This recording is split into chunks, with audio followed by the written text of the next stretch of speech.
దేవునికి ఉన్నటువంటి లక్షణాలు చూస్తే అమరత్వం కలిగిన వారు. దేవునికి ఉండే లక్షణం అదృశ్యుడైన దేవుడు, అద్వితీయుడైన దేవుడు. మీరు ఇంటికి వెళ్ళి వచనాలు చదువుకోవచ్చు. యోహాను సువార్త 3:16 అద్వితీయుడు అంటే ద్వితీయత లేనివారు. కొలస్సీ 1:15 ఆయక అదృశ్యుడు. అమరత్వం ఇందా చెప్పినట్లు తిమోతి 6:16 అమరత్వం కలిగిన వారు. అలాగే దేవుడు వెలుగై ఉన్నారు. తిమోతి 6:16 వెలుగు. అలాగే దేవుడు పరిశుద్ధుడై ఉన్నారు. యెషయా 6:3. అలాగే దేవుడు న్యాయమై ఉన్నారు. ప్రకటన 6:7 దేవుడు సర్వశక్తిమంతుడు. ఆదికాండ 17:1. దేవుడు సర్వజ్ఞాని. సమూయేలు మొదటి గ్రంథం 2:3 దేవుడు సర్వవ్యాప్తి. దినవృత్తాంతములు 2వ గ్రంథం 2వ అధ్యాయం 6వ వచనములు దేవుడు సర్వోన్నతుడు.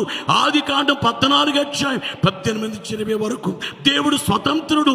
ఆ యోహాను సువార్త 8:32-36 వచనాలు. అనగా ఇన్ని లక్షణాలు.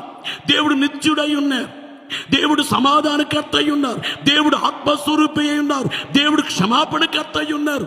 ఇన్ని లక్షణాలు. అందుకే నేను అంటాను, వెదికి వెదికి వెదికి వెదికి ఎవరు దేవుడిని వెదిగితే ఒక్క ఆయన దగ్గరికి వచ్చి ఆగిపోతారు.